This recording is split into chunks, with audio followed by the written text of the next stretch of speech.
May 7th, 2010, from the stylish high-tech underground studios of Ribbit Media in sunny Warwick, Rhode Island, this is NewsUndies.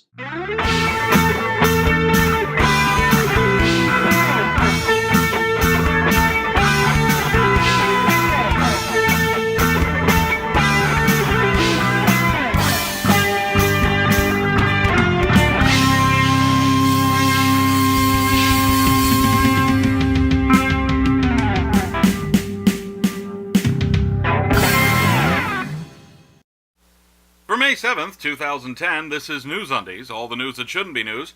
I'm Paul Torville with these headlines. Nothing happens in Times Square. Suspect in custody. Massive oil leak continues, strengthens case for clean coal. Airlines now required to check no-fly list before every 10th flight. New movement in Arizona seeks to solve immigration flap with crystals and dolphin whistles. Muslims use science to enforce pointless religious pork ban. Barcodes cut down on hospital errors. Well, that only took 40 years. Doctors determine Stephen Hawking needs more to do. Cinco de Mayo?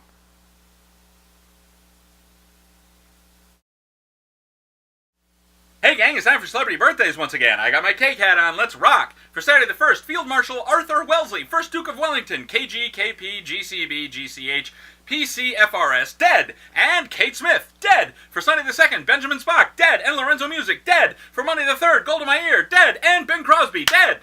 For Tuesday the 4th, Audrey Hepburn, dead! And Paul Gleason, dead! For Wednesday the 5th, Tammy Wynette, dead! And Jeremy Michael Ward!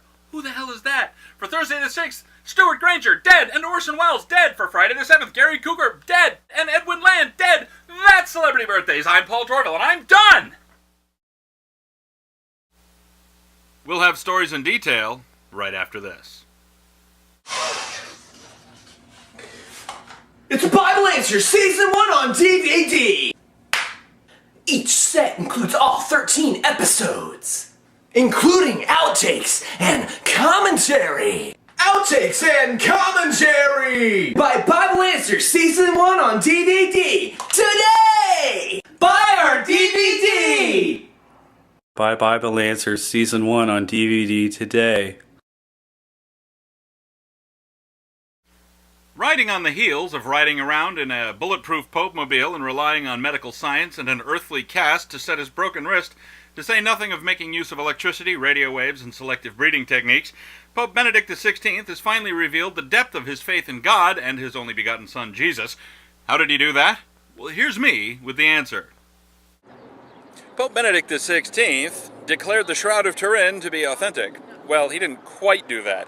What he did was he pulled a Clinton-esque linguistic switcheroo, which is easily open to misinterpretation by the real faithful to mean that it's actually authentic. What he actually said was, quote, "This is a burial cloth that wrapped the remains of a crucified man in full correspondence with what the Gospels tell us of Jesus," end quote.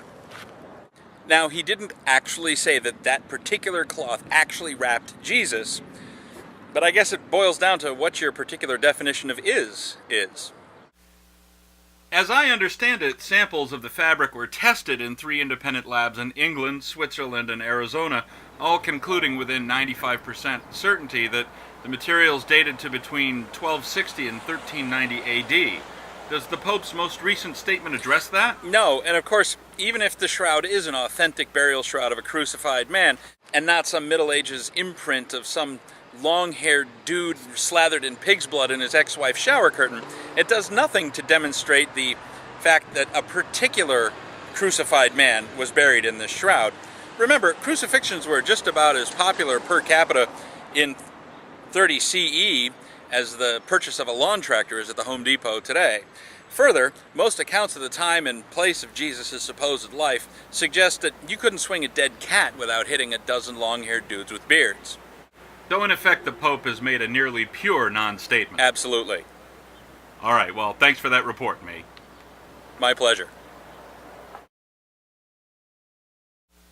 A Canadian study suggests that early exposure to television is detrimental to children's health, academic achievement, and social development.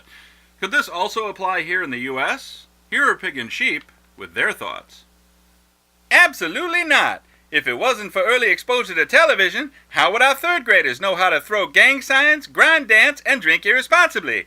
If we ever hope to get our teen birth rate higher than Mexico's, we're gonna have to work at it, people. I can't tell you how many times it seems like he's being rational, and then, well, the roof falls in. Look, American television is way worse than Canadian television. If their TV is bad for their kids, I can't imagine what it's doing to our kids.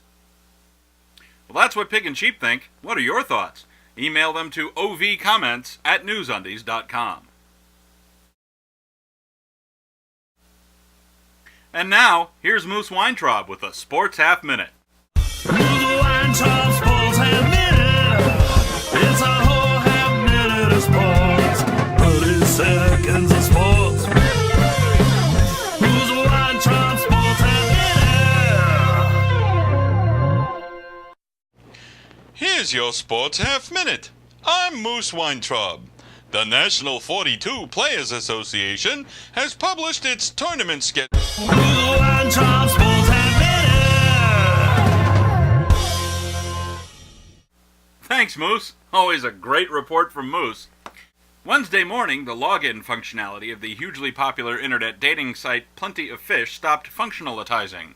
Users spent hours frustrated as they tried to find out which attractive people were ignoring them and which unattractive people wouldn't leave them alone. Ultimately, the site became available again around 10 a.m. Wednesday. As expected, productivity through vast swaths of America plummeted almost immediately. We'll have your exclusive pastcast weather and the final news roundup right after this.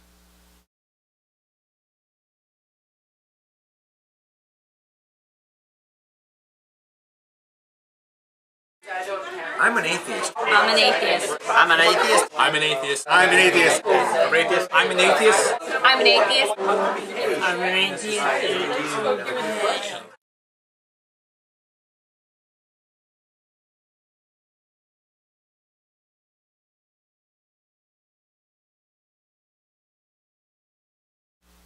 And now, here's your exclusive pastcast weather for the week ending Friday, May 7th, 2010. The desert Southwest had sunny, cool conditions. The Pacific Northwest had sunny skies, turning warm, then showers. The Pacific Southwest saw morning coastal clouds, otherwise sunny, cool conditions. Like that ever changes. And that's your exclusive pastcast weather.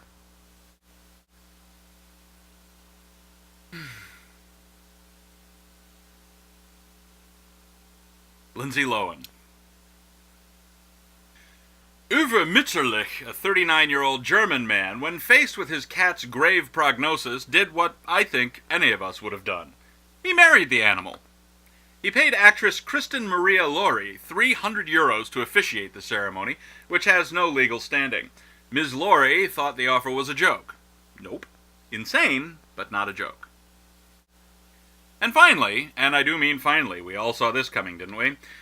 General Motors, which had been quietly scoffing at Toyota for the last few months as it wobblingly worked its way back to profitability, has had to recall over 160,000 Hummer H3 vehicles because a large, non-functional louvered applique on the hood may be prone to flying off while the vehicle is in motion.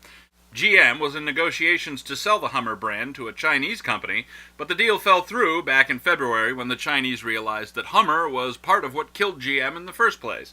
So now, even though GM is dissolving the Hummer brand and its dealer network, it looks like Hummer will be an albatross around GM's neck for years to come. How nice. I'm glad we spent so much money bailing GM out, aren't you? Well, that's all for this edition of News Undies. Remember, News Undies is a weekly show, and we'll be back Friday, May 14th with fresh undies. If you see news that shouldn't be news, email your story tips to undies@newsundies.com. Thanks for watching. Until next time, I'm Paul Torville. After that, I might be bombing at the White House Correspondents' Dinner. As expected, productivity throughout a vast swaths of the American landscape. Wednesday morning, the long... I might be mistaken for John Boehner.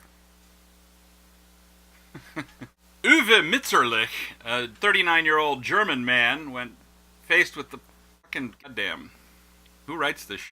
Uwe Mitscherlich, a 39-year-old German man, when faced with his cats. Meow. Uwe Mitscherlich, a 39-year-old German man, when faced with his cat's grave prognosis... Prognosis? It's like I'm getting one word at a time. From Lindsay Lohan. I wonder where you could get a cool mug like this. Oh, I know! At the Ursus Pacificus Kitsch Cave.